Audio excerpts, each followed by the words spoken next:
السلام عليكم ورحمة الله وبركاته.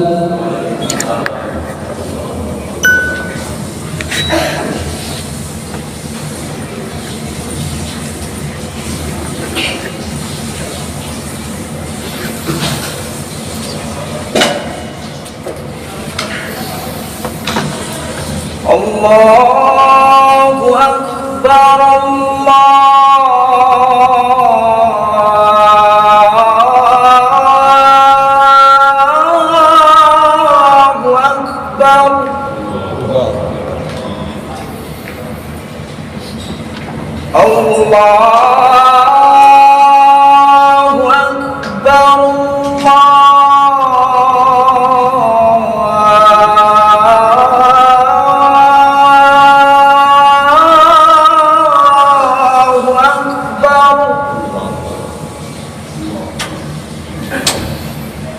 أشهد أن لا إله إلا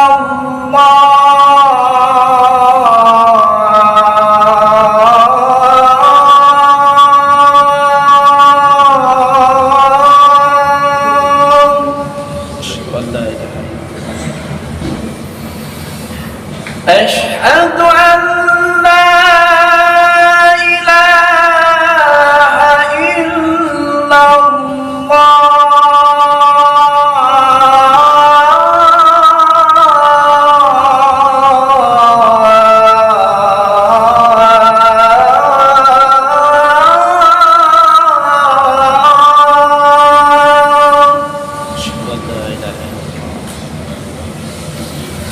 أشهد أن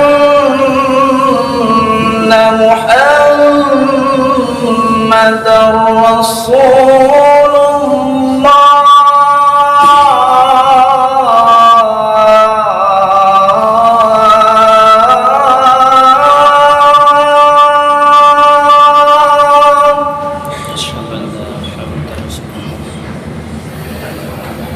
أشهد أن محمدًا رسول الله.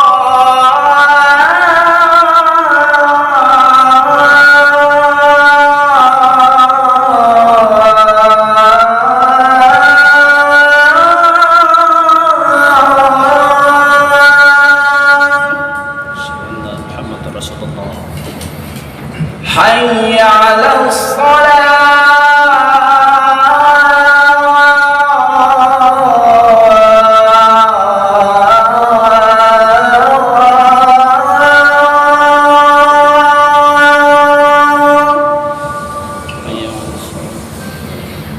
حي على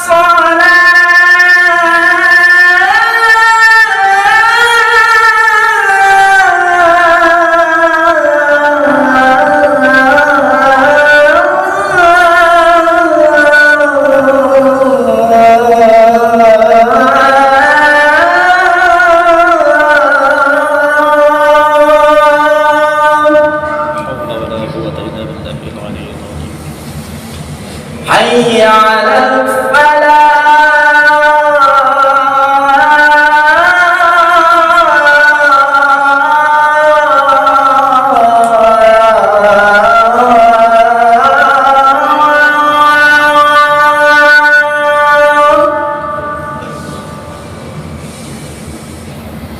حي على الفلاح.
illallah Muhammadar Rasulullah sallallahu alaihi wasallam.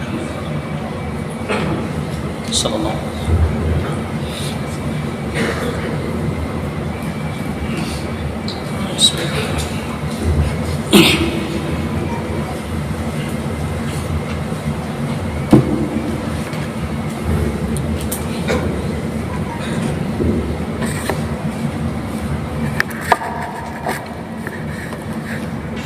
إن الحمد لله نحمده ونستعينه ونستغفره ونعوذ بالله من شرور أنفسنا وسيئات أعمالنا من يهده الله فلا مضل له ومن يضلل فلا هادي له أشهد أن لا إله إلا الله وحده لا شريك له وأشهد أن محمدًا عبده ورسوله اللهم صل وسلم على نبينا محمد وعلى آله وصحبه وسلم تسليما كثيرا يا أيها الذين آمنوا اتقوا الله حق تقاته ولا تموتن إلا وأنتم مسلمون يا أيها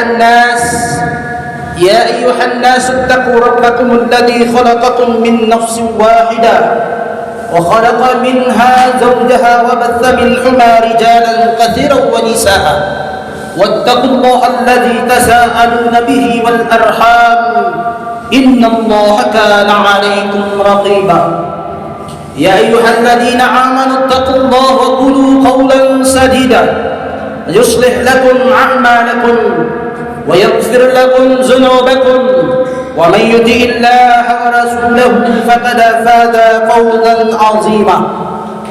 Hadirin ma'asyiral muslimin, sidang salat Jumat yang sama-sama dirahmati dan dimuliakan Allah Subhanahu wa taala. Puji sanjung senantiasa kita limpahkan keharibaan tumpuan kasih limpahan sayang yang balas kasihnya kepada kita melebihi kita mencintai diri kita sendiri. Dialah Allah Rabbul Alamin, penguasa langit dan bumi. Di tangannya lah hidup dan mati kita. Atas izin dan ridha Allah pula pada hari ini kita digerakkan hati kita oleh Allah Subhanahu wa taala yang tadinya sibuk dengan berbagai aktivitas di tempat kita masing-masing, di kantor kita, di pasar, di mana tempat kita mencari penghidupan. Pada hari ini Sayyidul Ayyam, penghulu pada hari, yakni Yaumul Jum'ah, Allah Subhanahu wa taala menggerakkan hati kita untuk datang ke tempat ini melaksanakan ibadah salat Jumat berjamaah. Semoga ibadah salat Jumat kita diterima di sisi Allah Subhanahu wa taala dan dilipat gandakan pahalanya oleh Allah Subhanahu wa taala. Salawat bertingkaikan salam tetap tercurahkan kepada manusia pilihan. Dialah kekasih Allah, baginda Nabi Allah Muhammad sallallahu alaihi wasallam, yang memperjuangkan dinul Islam, agama yang mulia. Sampai detik ini kita masih merasakan lezat iman dan Islam berkah daripada perjuangan baginda Nabi Allah Muhammad sallallahu alaihi wasallam. Kita berharap kepada Allah Subhanahu wa taala, bertekar kepada Allah Subhanahu wa taala, semoga Allah Subhanahu wa taala mengumpulkan kita bersama baginda Nabi Allah Muhammad sallallahu alaihi wasallam dalam surga-Nya Allah Subhanahu wa taala. Hadirin ma'asyiral muslimin, sidang salat Jumat yang sama-sama dirahmati dan dimuliakan Allah Subhanahu wa taala. Sebelum khatib menyampaikan isi khutbah pada Jumat mubarakah ini, terlebih dahulu khatib berwasiat kepada hadirin, wabil khusus pribadi khatib sendiri, marilah senantiasa kita beriman dan bertakwa kepada Allah Subhanahu wa taala. Takwa dalam hal ini menjalankan segala syariat-syariat Allah Subhanahu wa taala dan Rasulnya, dan kita tinggalkan jauh-jauh apa yang dilarang oleh Allah Subhanahu wa taala dan Rasulnya. Hadirin ma'asyiral muslimin, sidang salat Jumat yang sama-sama dirahmati dan dimuliakan Allah Subhanahu wa taala. Pada Jumat mubarakah ini, khatib mengangkat tema tentang perintah sabar menghadapi kezaliman. Hadirin ma'asyiral muslimin, sedang salat Jumat yang sama-sama dirahmati Allah Subhanahu wa taala. Dalam mengarungi hidup dan kehidupan kita di atas muka bumi ini, pasti banyak problematika kehidupan yang kita hadapi. Sehingga orang yang mendapati masalah dalam hidupnya bisa teratasi berkah kesabarannya.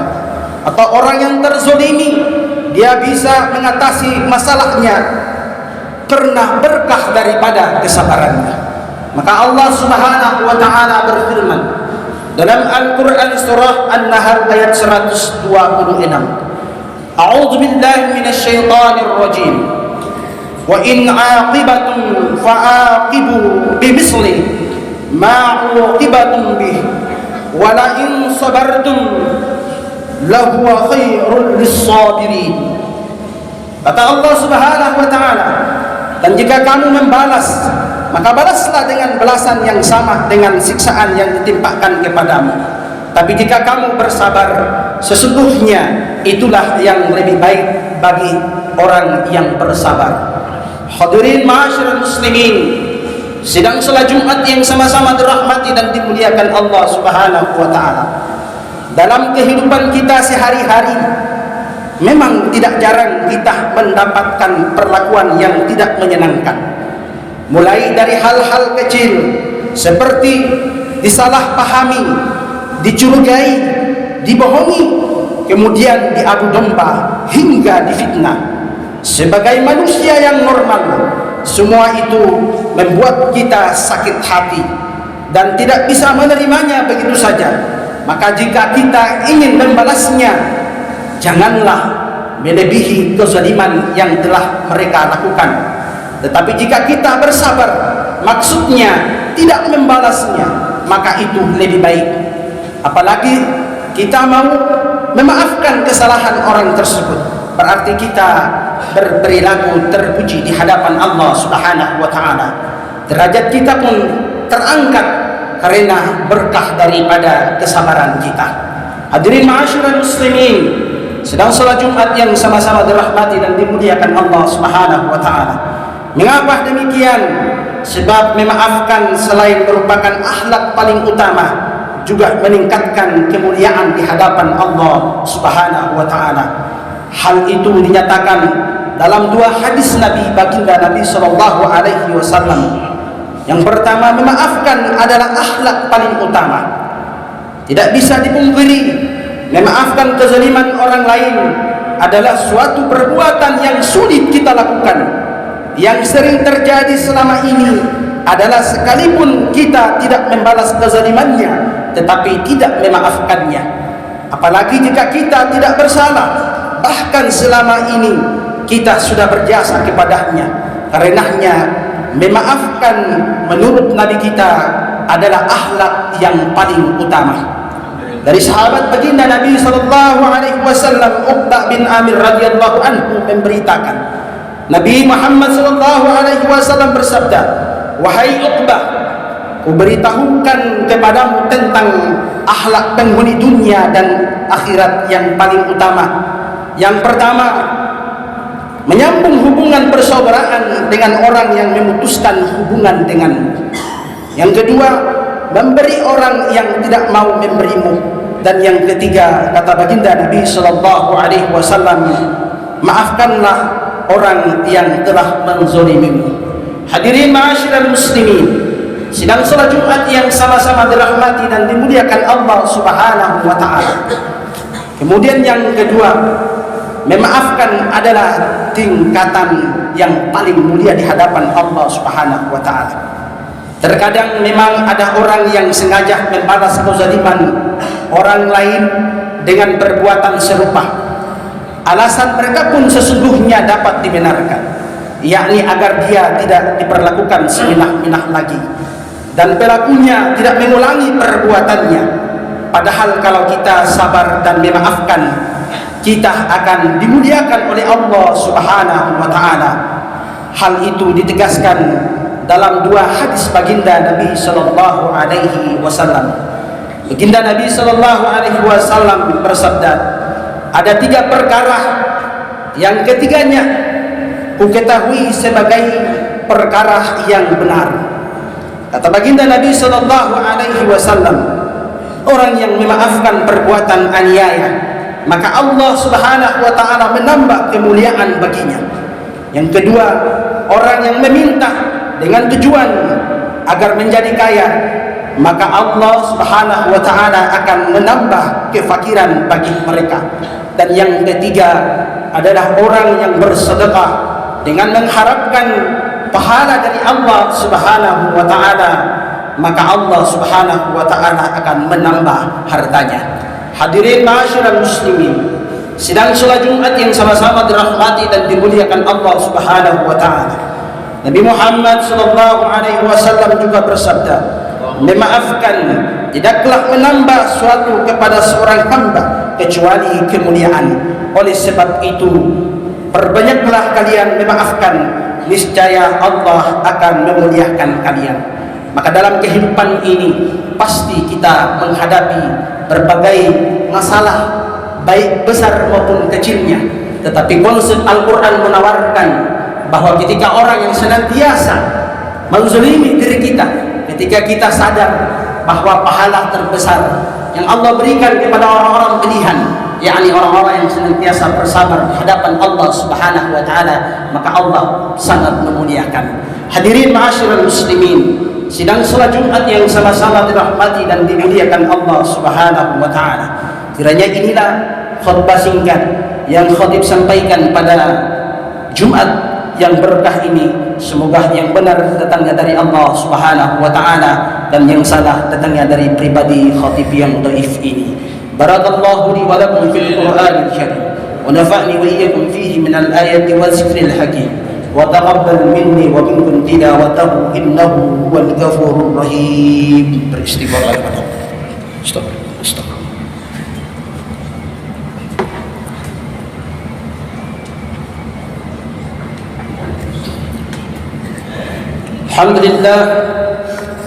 Alhamdulillah Rabbil Alamin, wassalatu wassalamu ala Rasulillah wa ala alihi wa sahbihi wa sallam tasliman katsira.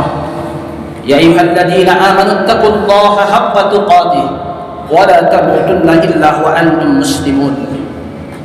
Hadirin ma'asyiral muslimin, sedang salat Jumat yang sama-sama dirahmati dan dimuliakan Allah Subhanahu wa ta'ala. Semoga khutbah yang singkat ini sebagai pribadi khatib, semoga Allah Subhanahu wa ta'ala senantiasa meningkatkan kualitas iman dan takwa kita kepada Allah Subhanahu wa ta'ala, dan kita tinggalkan jauh-jauh apa yang dilarang oleh Allah Subhanahu wa ta'ala. Alhamdulillah, Allah tanamkan sifat kesabaran dalam diri kita, maka mari kita dapatkan kesabaran itu. Yang lain dan tak bukan perbanyak membasahi lidah kita dengan zikir kepada Allah Subhanahu wa ta'ala, banyak beristighfar kepada Allah Subhanahu wa ta'ala. Dalam apapun emosi kita memuncak, insyaallah diredah oleh Allah Subhanahu wa ta'ala berkah daripada zikir dan istighfar kita kepada Allah Subhanahu wa ta'ala. Semoga kita yang hadir dipilih oleh Allah Subhanahu wa ta'ala menjadi orang-orang yang senantiasa bersabar dalam menghadapi hidup dan kehidupan ini. Marilah kita berdoa kepada Allah Subhanahu wa ta'ala, semoga doa kita diijabah oleh Allah Subhanahu wa ta'ala dan Allah pilih kita sebagai orang-orang yang bersabar. A'udzu billahi minasy syaithanir rajim. Innallaha wa malaikatahu yusalluna 'alan nabi ya ayyuhalladzina amanu sallu 'alaihi wa sallimu taslima. اللهم صل وسلم على نبينا محمد كما صليت على آل إبراهيم وعلى آل إبراهيم وبارك على محمد وعلى آل محمد كما صليت على آل إبراهيم وعلى آل إبراهيم في العالمين إنك حميد مجيد. اللهم اغفر للمسلمين والمسلمات والمؤمنين والمؤمنات الأحياء منهم والأموات إنك على كل شيء قدير. لا حول ولا قوة إلا بالله العلي العظيم. اللهم يا أرحم الراحمين ارحمنا يا أرحم الراحمين. ارحمنا وترحمنا وترحم باعنا وأمهاتنا وإخواننا وأستاذنا ومساعينا والجميع المسلمين والمسلمات والمؤمنين والمؤمنات الأحياء منهم والأموات إنك على كل شيء قدير. لا حول ولا قوة إلا بالله العلي العظيم. ربنا لا تؤاخذنا إن نسينا أو أخطأنا ربنا ولا تحمل علينا إصرا كما حملته على الذين من قبلنا ربنا ولا تحملنا ما لا طاقة لنا به واعف عنا واغفر لنا وارحمنا أنت مولانا فانصرنا على القوم الكافرين. ربنا آتنا في الدنيا حسنة وفي الآخرة حسنة وقنا عذاب النار. عباد الله إن الله يأمركم بالعدل والإحسان وإيتاء ذي القربى وينهى عن الفحشاء والمنكر والبغي يعظكم لعلكم تذكرون. فاذكروا الله العظيم يذكركم ودعوه يستجب لكم ولذكر الله أكبر. أقم الصلاة.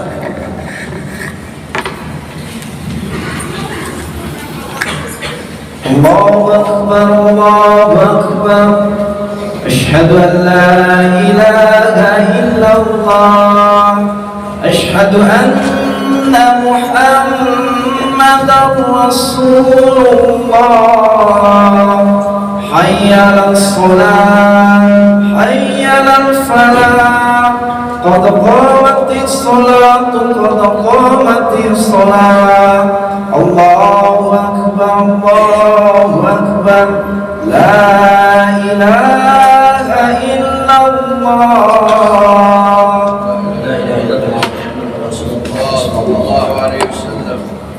استقيموا واعتدلوا سووا صفوفكم فإن تسوية تمام الصلاة. Lurus dan rapatkan saf yang masih kosong mohon dibersihkan terlebih dahulu. Sunnah.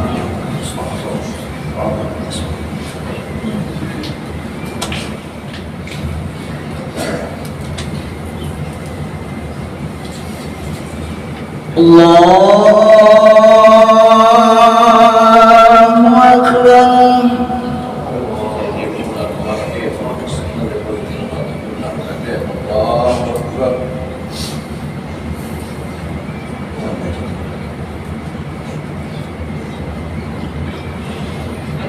Bismillahirrahmanirrahim. Alhamdulillahi Rabbil Alamin. Ar-Rahmanir Rahim. Maliki Yawmiddin. Iyyaka na'budu wa iyyaka nasta'in. اهدنا الصراط المستقيم صراط الذين أنعمت عليهم غير المغضوب عليهم ولا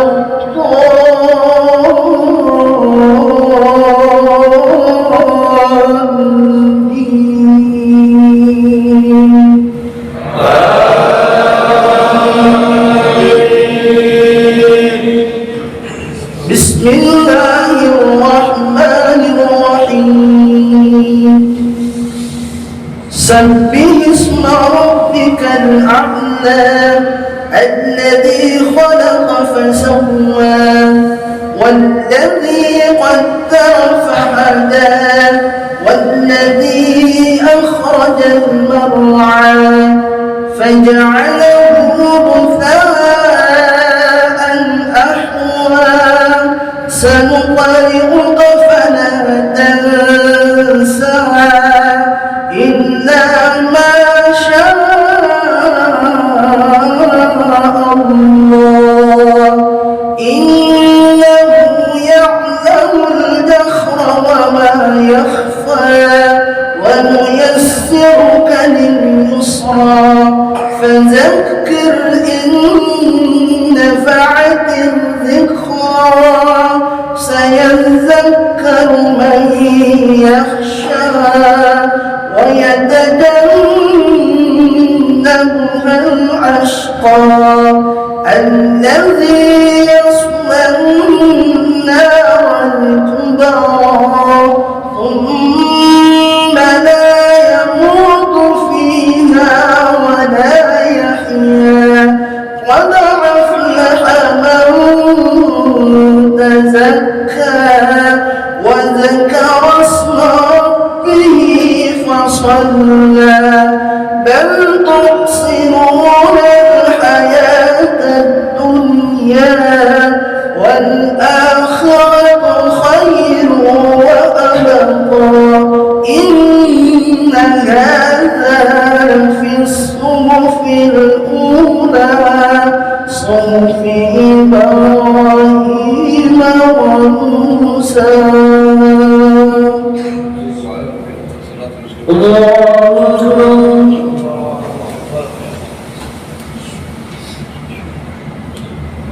سمع الله لمن حمده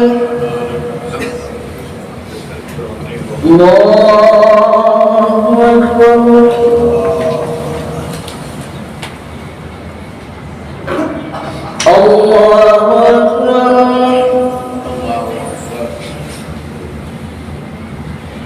الله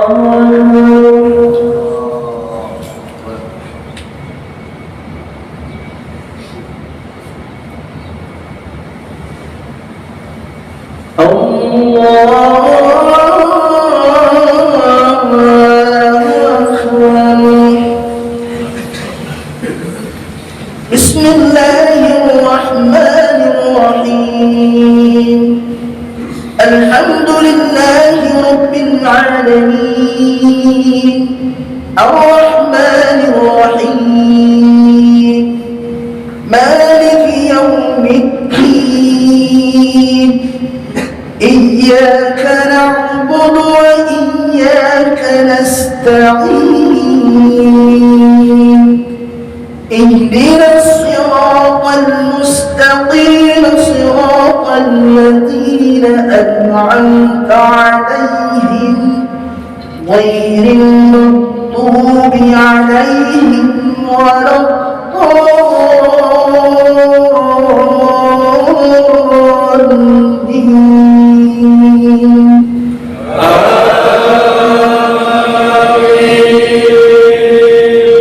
بسم الله الرحمن الرحيم أرأيت الذي يكذب بالدين فذلك الذي يدع اليتيم ولا يحض على طعام المسكين فويل للمصلين الذين هم عن صلاتهم ساهون الذين هم يراءون ويمنعون الماعون. الله أكبر.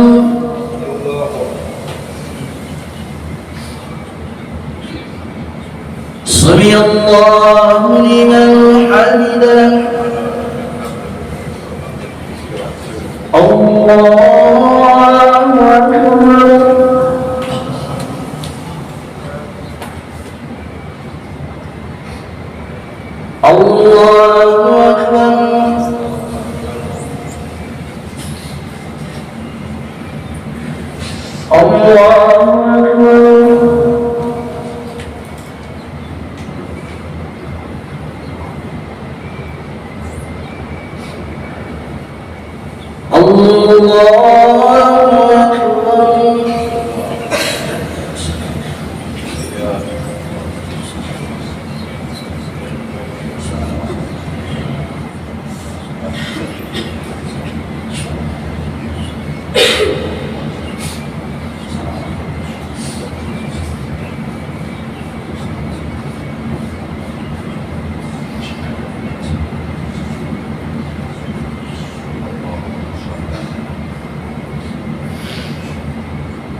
السلام عليكم ورحمة الله. السلام عليكم ورحمة الله.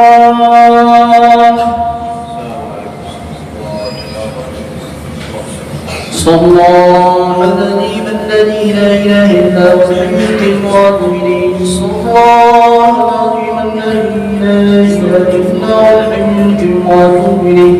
صلى الله العظيم الذي لا إله إلا هو الحي القيوم وأتوب إليه.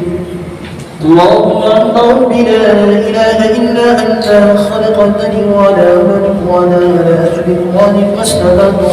أعوذ بك من شر ما صنعت. أعوذ لك بنعمتك علي وبذنبي فاغفر لي فإنه لا يغفر الذنوب إلا أنت. الفاتحة إلى النبي المصطفى صلى الله عليه وسلم. شيء للذين هم الفاتحة. أعوذ بالله من الشيطان الرجيم. بسم الله الرحمن الرحيم. الحمد لله رب العالمين الرحمن الرحيم مالك يوم الدين. إياك نعبد وإياك نستعين اهدنا الصراط المستقيم صراط الذين أنعمت عليهم غير المغضوب عليهم ولا الضالين. آمين. بسم الله الرحمن الرحيم. الحمد لله رب العالمين حمدا شاكرين حمدا لاهين حمدا جميل ويكافئ مزيدا. يا ربنا لك الحمد كما ينبغي لكرم عظيم سلطان. اللهم صل وسلم على نبينا محمد وعلى ال محمد. اللهم ربنا تقبل منا انك انت السميع العليم وتب علينا انك انت التواب الرحيم. اللهم رب اغفر لنا ولوالدينا وارحمنا كما ربونا صغارا. اللهم رب اغفر لنا ولوالدينا وارحمنا كما ربونا صغارا.